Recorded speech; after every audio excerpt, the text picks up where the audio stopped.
answering your questions on angels, demons, and how the spiritual and physical worlds interact. And now your hosts, Debbie Georgianni and Adam Blai. Well, hello there, and welcome to the Spirit World. I am Debbie Georgianni with religious demonologist and co-host Adam Blai, and you today. You own the show today because it's your open forum for June. So that's right, Adam and I are not prepared at all with any presentation of teaching or anything like that. You're going to be the teachers today with your calls. This is a completely open forum show, Adam. Super excited about it. I'll give the number, and we always start out with the St. Michael prayer. So here's the number because Carol and Libby are in place. Adam and I, we are determined to move as quickly as we possibly can through the calls to get as many of you on air with us today, asking questions about angels, demons, anything in between, any of the previous shows that we talked about or we presented on. You please call in if you, and suggest future topics as well. 877-757-9424. Okay, Adam? St. Michael prayer. In the name of the Father, and of the Son, and of the Holy Spirit. Saint Michael the Archangel, defend us in battle. Be our protection against the wickedness and snares of the devil. May God rebuke him, we humbly pray. And do thou, O Prince of the heavenly host, by the power of God, cast into hell Satan and all the evil spirits who prowl about the world, seeking the ruin of souls. Amen. In the name of the Father, and the Son, and the Holy Spirit. Amen. Amen. Okay, so here's, look at the phone lines already go. As we were saying the St. Michael prayer, we always ask St. Michael to help us during all of these shows, and we're so grateful to St. Michael and all the holy angels. We really feel the support from heaven doing the spirit world. So it's a group effort, though, folks. So we do need your calls today. This is the June open forum, Adam. They can ask, our listeners can ask questions about angels, demons, past shows. They can suggest future shows. We had one of our listeners suggest a show on perpetual adoration, and we're doing that next week. So thank you very much. See, we take your suggestions and we put them right into good use with determining what we're going to talk about this summer. So that's wonderful. The number to dial is 877-757-9424. Okay, so the show team is in place. Tim is our producer. He's doing a fine job. He's going to let us know when we're going to go on break. And we will take as many calls as possible. We will also go into the current mailbag that came in overnight because some people cannot be with us on air, Adam. And so they sent these questions in overnight. We will take those because they wanted them for today. Also, we can talk about the Sacred Heart of Jesus. This is June is the dedicated to the Sacred Heart of Jesus. Yesterday was the Feast of the Sacred Heart. Today is Immaculate Heart of Mary. So these first Friday and first Saturday devotions, we can talk about that.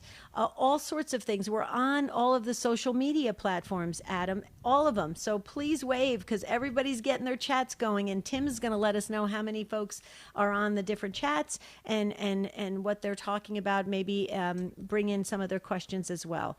So, Adam, we've got summer plans, don't we? We do, Deb. So some of the nicest times I've had in terms of interacting with the public is when we get to meet people in person.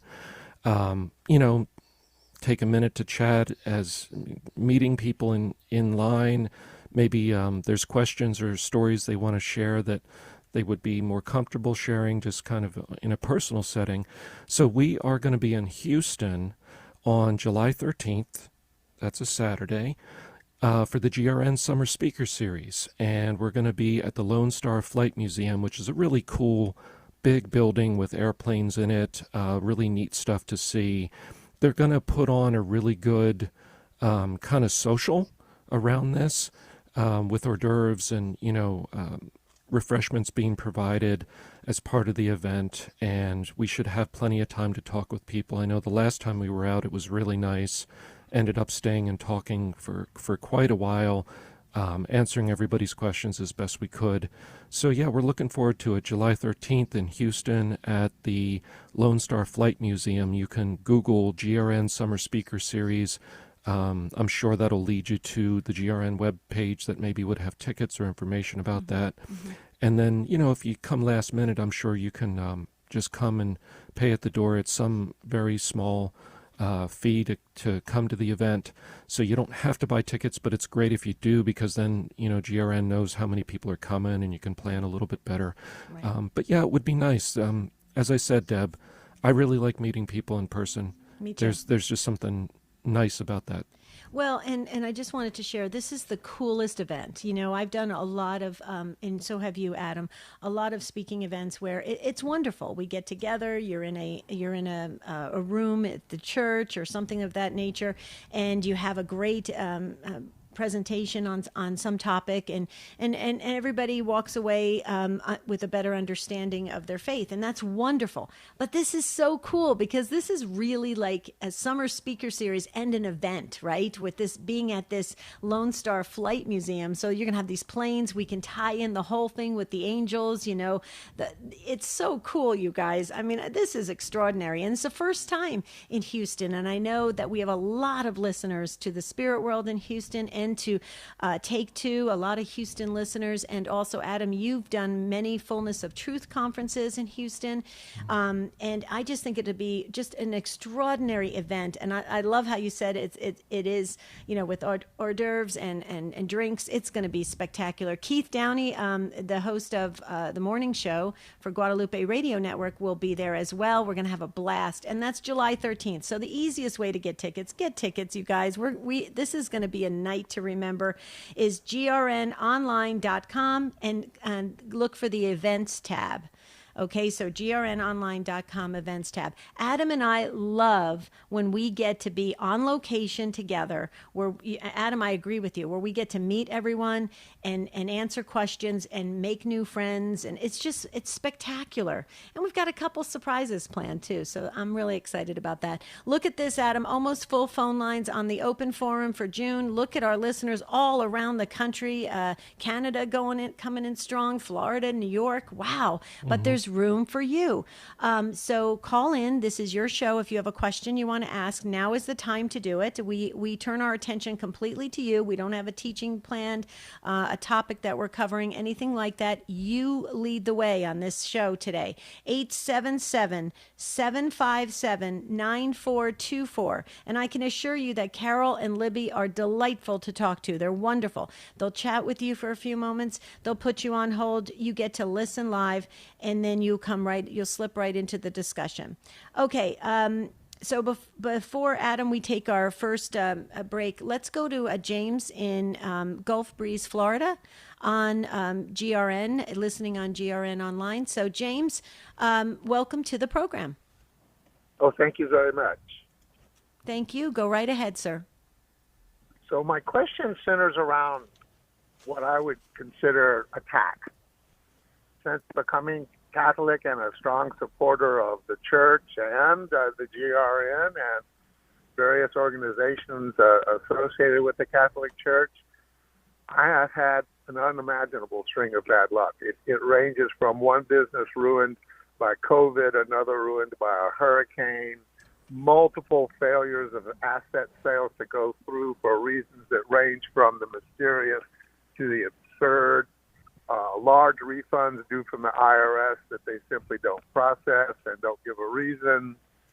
So local priest says, yeah, you might be under attack. What do you do about this? I know the biblical line, blessed are those who suffer on my behalf, and I'm fine with that. But maybe there's something proactive I could do that would be helpful to me while I'm waiting, as it were.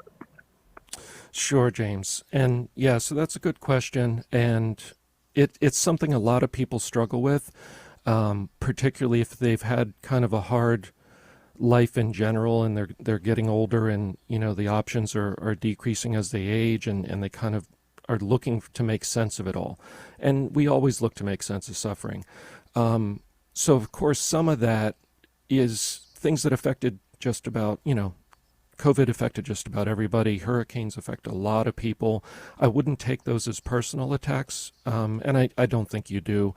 So there's a certain amount of life that's just rough and difficult, and that's part of life, of course. The IRS stuff, I don't know. But in general, James, the spiritual attacks in general don't come in those ways. They would come as more of personal spiritual problems, though there can be spiritual attacks that take these other forms. But usually we see that in terms of witchcraft and kind of getting mixed up with people that are involved in the occult. But here's the good news, James. The bottom line is stay in a state of grace, which means don't have any unconfessed mortal sin on you. Go to Mass, do what you're supposed to be doing, and just offer up the rest. So whether it's just the world and its life and life is hard, you can offer that up and say, Lord, it's your permissive will. You gave me this life. There's going to be difficult seasons in it. I'm going to do my best and then leave the rest up to you. Offer up any of that suffering to you for the sins of others or the conversion of others or whatever it might be. But the most important thing is do your part, persevere, but persevere in a state of grace. Mm-hmm.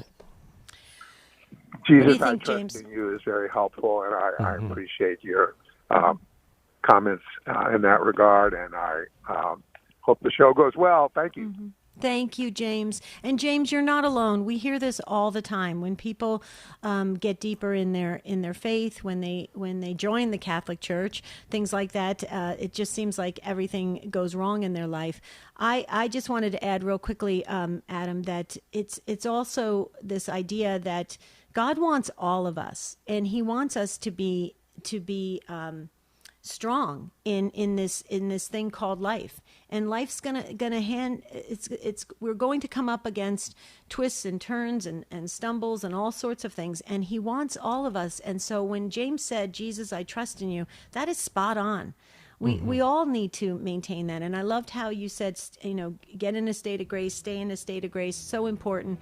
But I think this is an exciting time to be a Catholic Christian with the sacraments that we have available to all of us. And we'll talk about that when we come back from this break. You hear this beautiful music. So James just freed that phone line from Florida. Who's going to pick it up? This is your show today. It's an open forum on the Spirit World, 877-757-9424. And don't forget to like us on Facebook. We're trying to grow the family there at the Spirit World Podcast. And we'll be right back.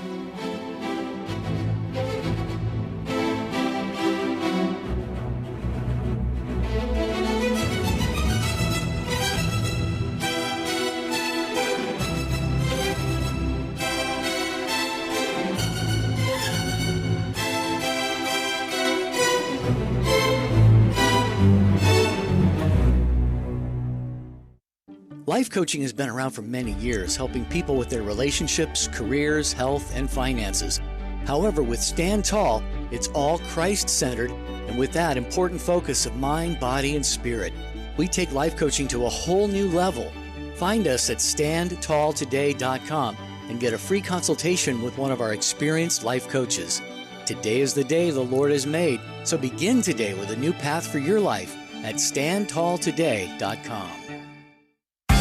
Fundamentalists claim baptism by immersion is the only true baptism, because the Greek word baptizo, found in the New Testament, means to immerse.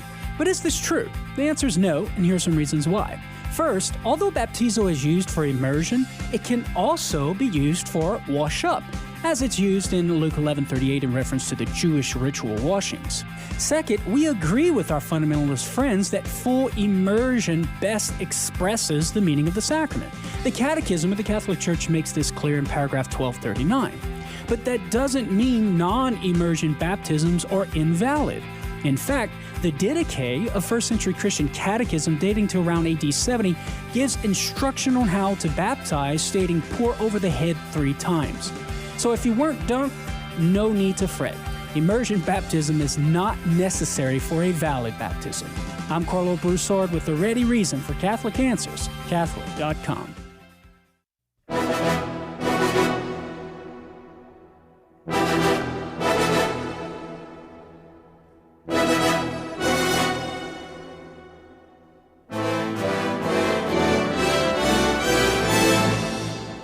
The Spirit World continues with Debbie Georgianni and Adam Bly.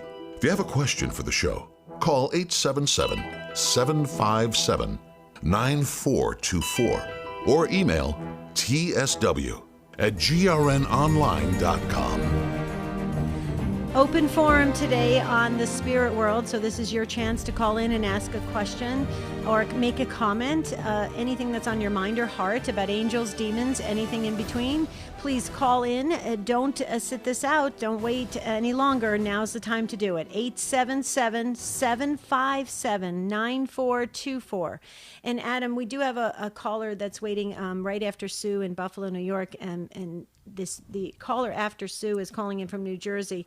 And this just reminded me, I just wanted to do a shout out, if I may, to some of our listeners of the spirit world. I would have been in New Jersey today at my friend's wedding, which is happening in about just a few minutes. And actually, I just wanted to say to Mary and Tim, congratulations. I'm so happy for you guys. Many, many years as a happy married couple. That's what we wish for you. You're both very faith-filled. You're a beautiful couple. And Mary, I wish I could have been in New Jersey, but I'm celebrating in spirit. And I just think it's so cool to just celebrate when when two people come together, and you can just see that their love is just incredible. And so I would have been in Jersey, but I'm still in Arizona. Unfortunately, I'm still having that eye trouble, so it was very difficult for me to fly cross country. But isn't that cool when people I love weddings. That's wonderful. Yeah, God bless them, and I hope the day is a beautiful day and beautiful ceremony, beautiful reception. So Yeah, and they're listeners of the spirit world, and so thank you so much. Okay, so we're going to get to Sue in Buffalo, New York, and Sue is listening on the Station of the Cross. Hi, Sue. Welcome to the program. Hi, Debbie and Adam. Thank you for taking my call. I have a question about adoration. While I was sitting in adoration, I was sitting. We sit for an hour. We do our hour in the morning, and I was relaxed, and I did close my eyes. And I know many people have asked me, was I sleeping? And I said no. I was just very relaxed. My eyes were closed, and I heard a voice, a very loud voice that made me pop my head up. And the voice said, "You're no guard. You're an idiot." And I just sat there kind of looking around, and that was all I heard, and nobody was there except me and my husband. So, but it was very clear, and I just wondered if you had a thought about that. Okay, Sue. So has anything like this happened before to you? No. Okay. Do you have any history of mental illness? No. Okay. Well, I mean, of course, you want to rule that out in terms of, right. Possibly hearing a voice. So on the spiritual hypothesis there, it is possible that some spirit did talk to you. If you've had no spiritual problems in your life outside of that moment, then it's probably not something kind of following you around and harassing you personally, but something that might have been around that building. Because sometimes people involved in black magic will get cursed objects into churches, or rectories if they can, chapels, that type of thing, in order to try to spiritually harass the people there or do some harm to the church. Sadly, this has happened in a few places over the years. So basically, I would let the pastor know of the parish that is doing that, so that if they want to, they can maybe look around and see if there's any indication of something having been left in the chapel. Sometimes it'll be an object that is left hidden inside. Sometimes it'll be a liquid or an oil that is kind of smeared somewhere. It can take different forms. So that's just it's a possibility, Sue. I'm not saying it was a spirit, but if it was a spirit, it wasn't a good one, obviously. So it would have been in there probably because somebody brought a cursed object or cursed material in order to harass folks at adoration. But you don't have to worry about it following you home. If you have no other spiritual problems in your life and you're in a state of grace, kind of you walked into that thing sitting in the room, kind of like if there was a mean dog in the room and you walked in and it growled at you and then you leave, it doesn't mean the dog goes with you. So I wouldn't be anxious about it, but I would let the priest know, the pastor know. Okay. Thank you. Okay. Be at peace, though, Sue. Actually, have you heard this before, Adam? Because I have, from people going to adoration. Yeah, I've come across different cases that I've been asked to look into. And usually it ends up being, if it's a church, usually somebody is kind of infiltrated, Right. snuck into some of the staff that's involved in bad stuff. Things like this, usually it's a cursed object left behind. What have you come across? Same thing. Same thing, yeah. Same thing. So, but I just want Sue to be at peace, though, and just, ignore it, reject it. I when something like that happens, or when I used to have that at the parish level, I just always would bring out the sacramentals and the holy water and everything, just to, as added protection. What do you say to that? Oh yeah, you can certainly do that. In terms of dealing with whatever might be in that room, I would have the pastor make the decision on how they want to approach that. Don't Sure. go in and start doing spiritual warfare on your own, because it could be part of a bigger problem in the parish that they need to know about that and maybe address it. Okay. I just want to make sure Sue doesn't have any final comments, because we still have her on air. Sue, anything you want to share? No, it was very good. I just, when I think about what was said, I just wondered, what that meant. Am I guarding? I'm a poor guard, or I thought maybe it had something to do with they were talking to the guardian angel. My guardian angel. You're no guard. No. I don't know. It was strange. I wouldn't worry about trying to figure it out too much, Sue.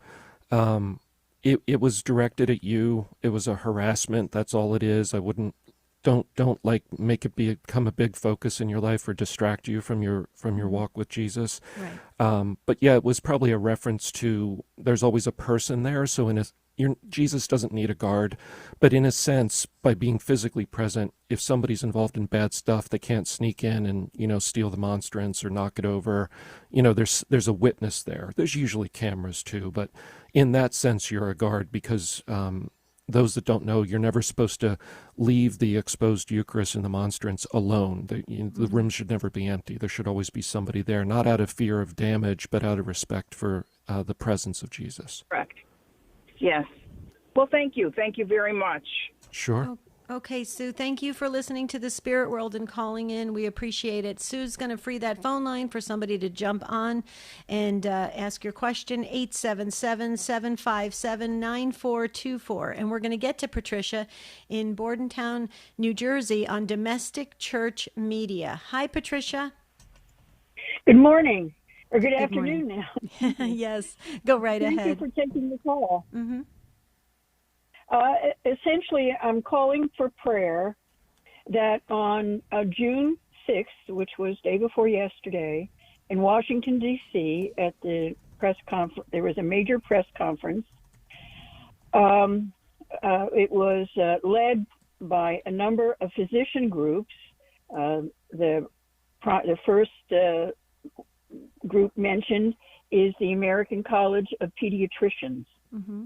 That I am with the National Association of Catholic Nurses at the moment. I'm the president, and we signed the declaration along with them. The declaration is the Physicians' Protection of Children Declaration. I'm calling because for some reason the information is not getting out, and there seems to be a stronghold that is keeping the truth from being known. And the truth is that the announcement was being made by a number of physician groups and healthcare leadership groups, both Christian, Catholic, secular. It's across the board, saying that the transgender surgery and healthcare modalities that are being offered for sexual affirmation have now been proven by the European community that they are more harmful than helpful, and that in England, Denmark, Scotland, Finland, and Sweden, all surgeries and hormonal programs in support of sexual affirmation have been paused. And there seems to be a spirit that is affecting this information from people, allowing this information to get through. And I'm asking for prayer, and I don't know what spirit it is, because I really am not an expert in demonic activity. You folks are, that are affecting the issue of the sexual affirmation questions, the confusion. And so I'm hoping that you would consider asking your audience to pray.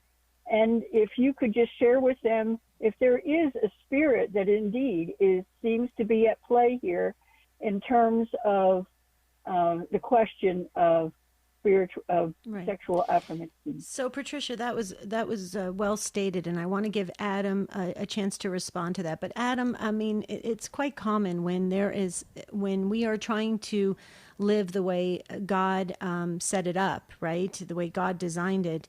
The attacks come right and left all the time to try and prevent the truthful information from getting out there. We see that all the time with those that work in the pro-life ministry, with the whole abortion situation. It happens all the time. What do you say to Patricia?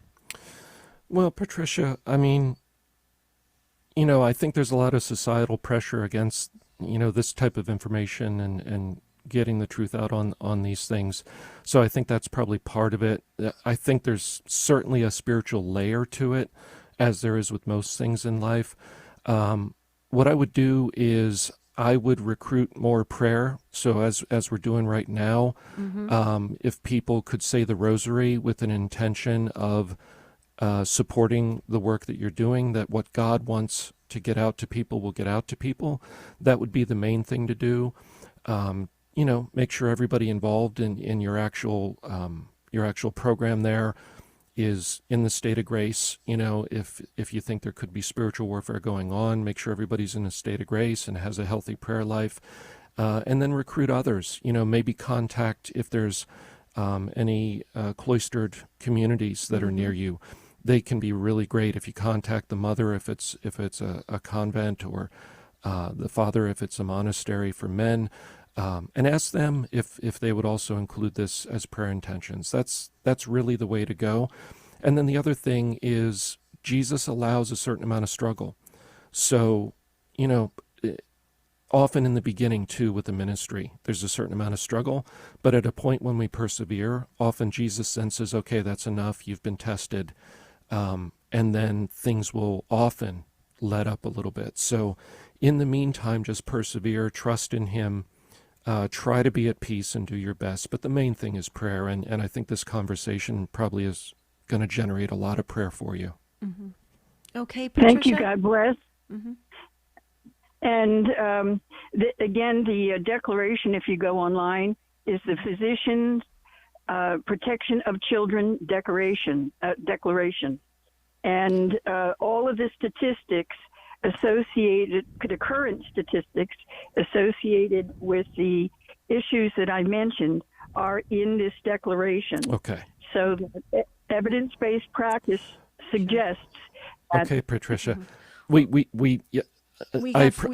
jam-packed full phone lines. Yeah, I appreciate you wanting to get your message out, but we do have so many people waiting too. Right. So after the show, we'll definitely check out the website. But Patricia, thank you for your work. Thank you for the call. Hopefully that brings you some peace. And I agree with Adam.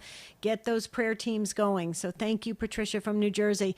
Adam, Facebook's coming in strong. Cindy, if you can comment back what city you're commenting from, please do so. We just like to see where the Spirit World listeners are growing in different cities. But Adam, would you like to address the question and answer? Yeah, so it's an interesting question in the sense that the answer is fascinating. So the first Marian apparition that was recorded actually happened in 40 A.D., and while Mary was still alive. It was a bilocation. She appeared to St. James the Greater, who was on mission in Spain on the Iberian Peninsula, and he was feeling a little discouraged, not sure about exactly what he was doing or how he was doing it. And she appeared to him standing on a pillar and gave him encouragement, and then told him to have a church built there in her honor at that location. And that was the first church to be dedicated to Our Lady. So it's really interesting. We, I think, need to think about that, Deb. This is 40 A.D. The apostles are in the midst of the first spreading of the church. Right. And there's already a Marian apparition with her giving instructions to have a church built in her honor. So we see an honoring of Mary as a mediatrix of graces. Very early on. Very, very early in the church. This is in the apostolic time. So so it's very interesting. It was actually a bilocation. Yeah. Very cool. Wilma in Nova Scotia has been waiting so patiently, listening on the Sacred Heart radio app. Hi, Wilma. Welcome to the Spirit World. Wilma, go right ahead. Hello. Hello. Hi, dear. Hi, I have a question. I was just listening to the lady from New Jersey, and she was talking about gender reassignment surgery. And I think my question is connected to that in some way.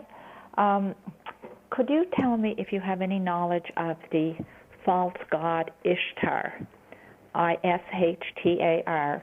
Apparently she plays a part in the issues we have now with homosexuality and transgenderism and all of these things. I'm asking that because in Canada, June is set aside as Pride Month, and it's I think society just accepts what we're told and what's put before us, and I don't accept necessarily what's always put before us, and I'm thinking there's a reason why it's happening, and it is said that goddess has influence or effect in these situations. Okay. Wilma, thank you so much. Stay on the line with us and let Adam respond. Yeah. So. It's interesting, Wilma. It opens up a good number of points here. It sure does. So number one is don't get too focused on researching which ancient quote unquote deity or small g god did what, because we've encountered many of these. Of course, that was a demon. We've encountered Egyptian quote unquote gods and exorcisms. Spirits that have been worshipped in many different cultures down through time, or at least they claim to have been. They're liars, so, we don't say that with definitive kind of moral certainty. But we have encountered many that have done that. And we know from Paul, in Paul's letters, that the pagan gods are demons that people are worshiping, right? So scripturally, we understand that the pagan gods were demons that people were mistakenly worshiping. Now, here's the thing, Wilma. The name, which isn't worth repeating on air multiple times, isn't really that spirit's name anyway. They don't use their true name when they're holding themselves out for adoration from people. They'll use a false name because to give your true name is to give authority over to someone, which is why that's one of the few things the church has the exorcist go after, and the exorcism is the actual name of that spirit. So it's not worth it to worry about that. It's just think of it as there's God and there's the enemy with all their various lies and agendas, and there's probably multiple spirits within Satan's kingdom that are fomenting those ideas. So we don't need to worry about this is the one that's involved in that. There's almost certainly a whole group that's involved in that, in the various types of, kind of distortions of all the different aspects of being human. And so really don't worry about that. It's not actually healthy to get too involved in that, because you're kind of putting a deceptive or destructive spirit at the center of your mind in terms of your spirituality when you start researching those things. And you don't want to do that. They want you focused on them as opposed to focusing on Jesus. So I would say ignore those details, focus on your walk with Jesus, those spirits are out there, but the names really don't matter, and you don't need to worry about figuring out who is who. And just one thing I want to add, Wilma, real quickly, because Adam just made me realize this with the previous caller. More prayer. We need more prayer in this world. There are a lot of people that think that prayer doesn't work. It works. We know that from the saints. We know that from Scripture. We know it to be true. So we need to ramp up our prayer lives so that we gain clarity. And I personally believe, Adam, tell me what you think about this before we have Wilma, real quick comment. If we had everybody praying, and really staying connected to God, I mean, we as Christians would get louder than what the world is doing. What do you say? Yeah, at least spiritually louder. And one of the greatest ways to transform your parish or help your whole diocese is adoration. Mm-hmm. So if you can go to adoration and spend an hour with Jesus, and you can look up, there's different ways to do that, different things you can do, but spend an hour with him. Parishes that have adoration started or have it ongoing flourish. Yes. They're bursting with different programs and graces and people being transformed. It's a great way to pray if you want to affect the world. Right, and that's why we're tackling the topic next week in a big way to try and encourage parishes to move to that perpetual adoration status. What do you say, Wilma, real quickly, because we're going to you're going to hear the music in just a few seconds. Well, thank you. I didn't research her at all. I just kind of came across this information. Yep. And I wanted to ask you your opinion on that. There are many false and pagan gods. Mm-hmm. But sometimes I think people believe they were, as they say, born this way or whatever, And I don't know if they consider that there might be some other force that influences their desires and their thinking. Well, yeah, I think that's true of anything that goes against, the Word of God and God's laws, any sin. There's a certain amount of that is temptation from the enemy, right? So we have some temptation built into us from the concupiscence of the flesh, but there's a certain layer to it that is always spiritual whenever we're making decisions in life. Good spiritual and bad spiritual. There's always that layer to life. And also there's going to be psychological issues, or past trauma or stuff like that. Right. Mm-hmm. So it's a comprehensive, thing to look at and thing to actually be mindful of as we're praying to help the person, the entire person, right? And love the person. Right, absolutely. Wilma, thank you so much. You hear the music. That is our The Spirit World theme song, so everybody loves it. You guys keep telling us every single week that you love the Spirit World song, so thank you. Like us on Facebook at the Spirit World Podcast, or post your question there, or join us for this open forum, please. 877-757-9424, and we'll be right back.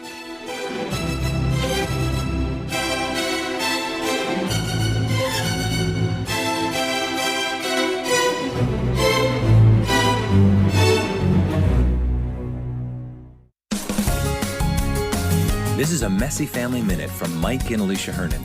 As moms and dads, we're pulled in many directions. Our world is frantic and sometimes chaotic.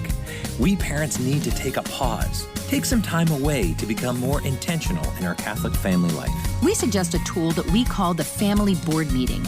This meeting's a time for you and your spouse to affirm each other in your giftedness, cast a vision framing what you want your family to look like, and then set concrete goals to make that vision a reality. More than ever, our world needs dynamic Catholic families. That only happens when parents are intentional about building a Catholic family culture within their home. Take time to build a culture that is stronger and more influential on your children than the culture of the world that surrounds them. To help you run this board meeting, we've created a tool for you, a download at our website, messyfamilyproject.org. Get the worksheet and then work with your spouse to be more intentional in your family life.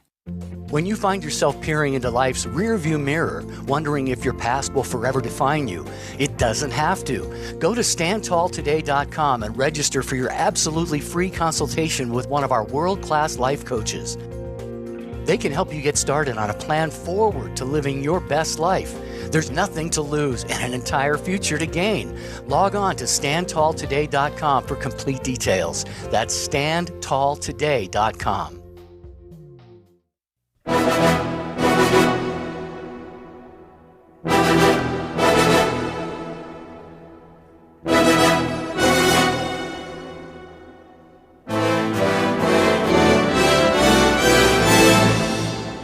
The Spirit World continues with Debbie Georgianni and Adam Blai. If you have a question for the show, call 877-757-9424 or email tsw@grnonline.com. Okay, the Spirit World listeners, you guys crack me up. Yes. We're going to go back to the phones. We're going to get to everyone, hopefully, and there's no more breaks, so you don't have to worry. So and yes, people are continuing the comments coming in saying they love the music. It gets them, I think it raises their blood pressure a bit. What do you say, Adam? I think it's the best part of the show. I think we could just play the music and call it a day, but that's so true. I love it. Okay, so we're going to get to Brandon and then Tanya and Joseph and the others. So if you want to jump in, go quickly, 877-757-9424. That's what we should do for a whole hour, just play the music over and over and over again. Okay, Brandon in Bloomington, Illinois on Catholic Spirit Radio. Hi, Brandon.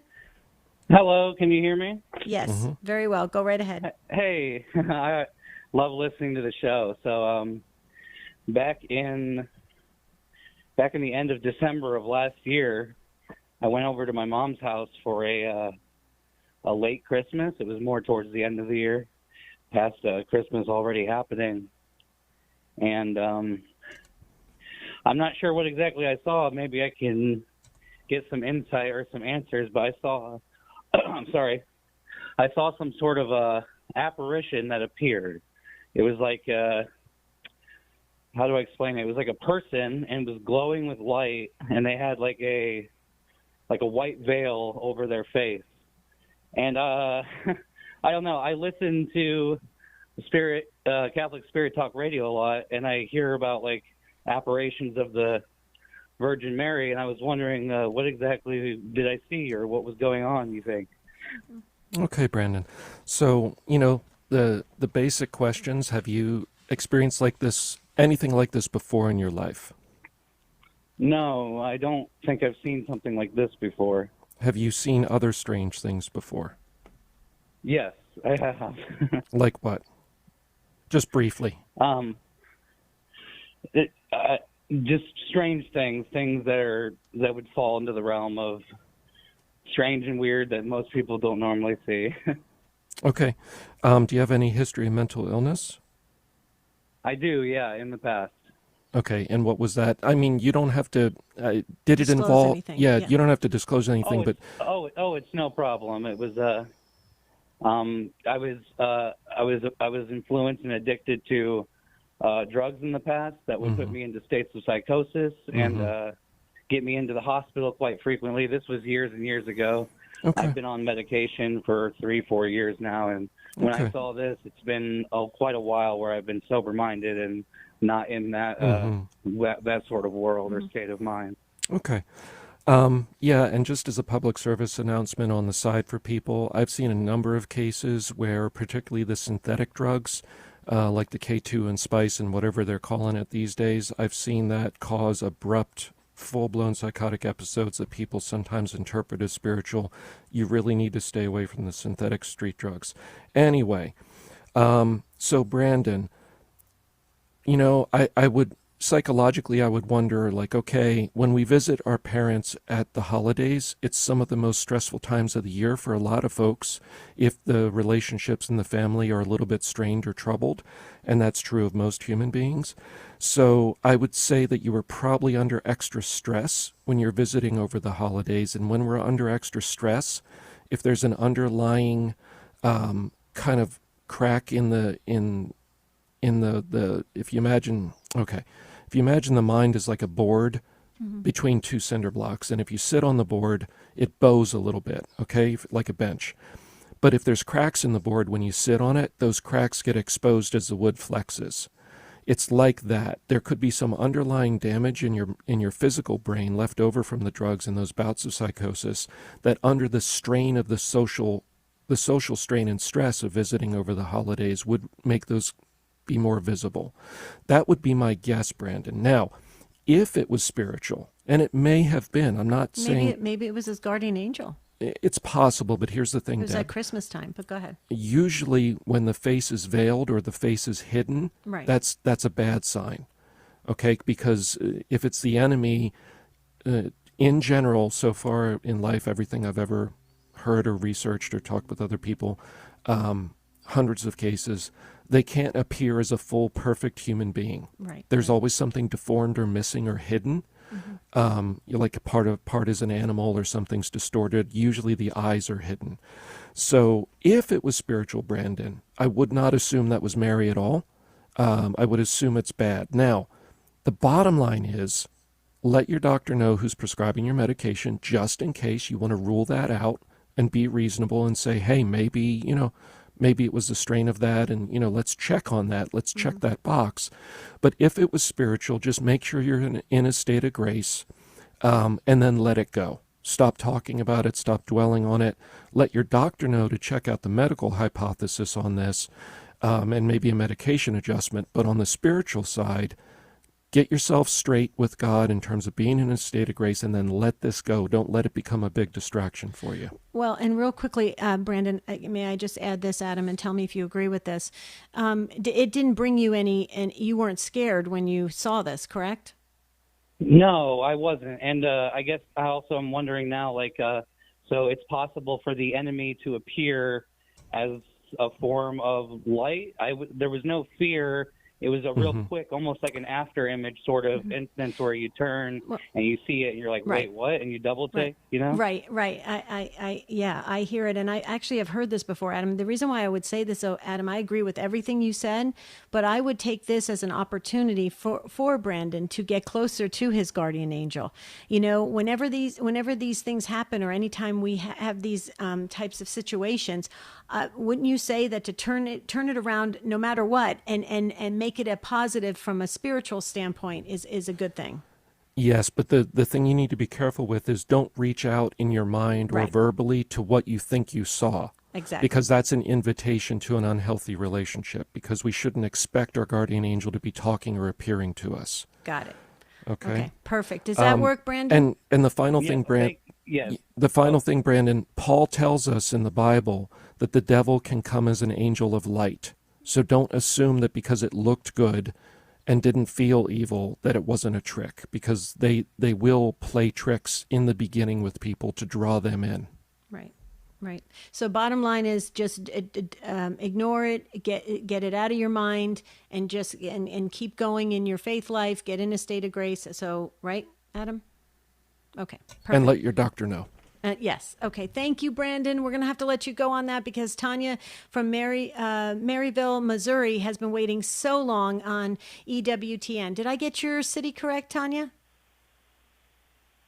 The city I'm in now, yes. I live in a little town called Fairfax, Missouri, but yes, I'm in Maryville now to watch your grandson play baseball here shortly. Beautiful. Well, you go right ahead. My question. And I'm sorry, this is kind of a third-person question here. In talking with my daughter-in-law just last week and some of her friends, a good friend of theirs, and my daughter-in-law is a very devout Catholic. I'm assuming her friend is as well. Her friend and her husband set up cameras inside their home. And I'm sorry, I don't know their reason for doing that, except for they have an image on the cameras and they said it's hard to describe the image. It did not look like a person, but the camera is picking up on something that goes up the staircase, down the hallway, and into a bedroom. Now, they asked their priest to come out and bless the house, which he did, but the camera continues to pick up this. And just wondering what's your take on that. Yeah, so Tanya, as you alluded to, it's really hard to know with second and third hand information. The important thing is they're already working with their priest. That's the place to go, is work with the priest locally on that, where a priest can visit the house, bless it, work with the family. One possibility is they're setting up cameras because they're looking for manifestations in the home. Some people do that. You don't want to do that, because when you do that thinking, oh, there's something here, let me capture it, you're actually inviting more manifestation. You're essentially telling something, I want to see you, I want you to do tricks for me. And that usually makes things worse.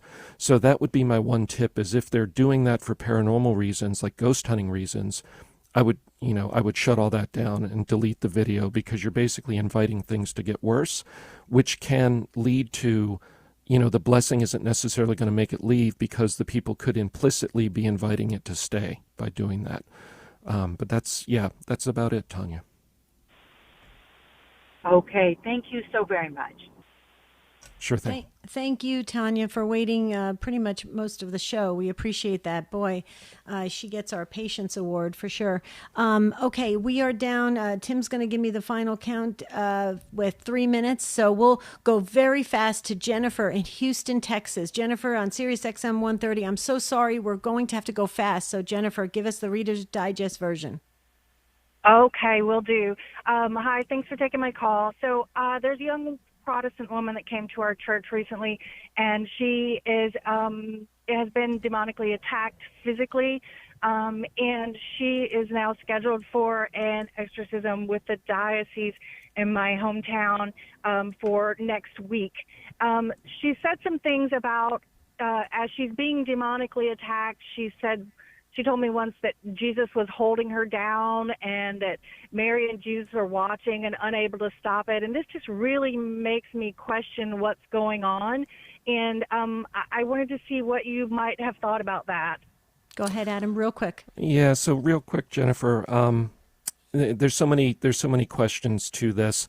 Of course, that wasn't Jesus and Mary looking on. I don't know whether that's a solemn exorcism for possession, a minor exorcism for oppression, which is sometimes done if the bishop allows it, and those are different things. The enemy will sometimes pretend to be Jesus or Mary in order to make a person lose their faith and trust in Jesus and Mary. That's a possibility. But basically, we can't really judge this secondhand. They need to work with the exorcist there to evaluate the case, see if it's genuine, and then take appropriate actions.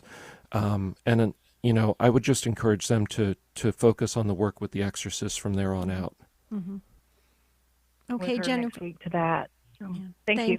Thank you, Jennifer. Thank you for calling in and waiting to get on air with us. Okay, so this is the point of the show where we have to say we're terribly sorry, or I'm going to say I'm terribly sorry. I thought we were going to get to all the calls, but some called in just a couple minutes ago, so we're not going to get to you today. But Carol and Libby are picking up the lines right there, so stay on the phone. We're going to save your calls, like from Toronto, Ontario, Canada, Enza and Joseph from Ann Arbor, Michigan. We'll get your questions, your comments, your stories. We'll put it into the future mailbag edition of the Spirit World. So please know we will definitely answer your questions and hear your stories. So thank you for waiting, and I'm sorry we couldn't get you on air with us today for this open forum. Great open forum, Adam. Thank you so very much. Great answers, great calls today, wouldn't you say?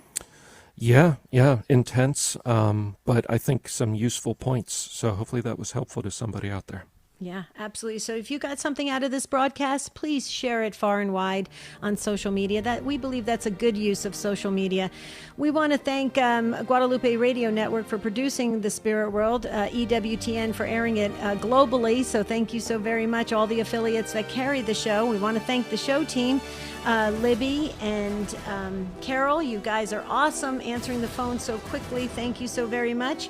Our senior producer, Tim Mott, making us sound good, so we appreciate that. And so that's it, you guys. For Adam Bly, I'm Debbie Georgianni.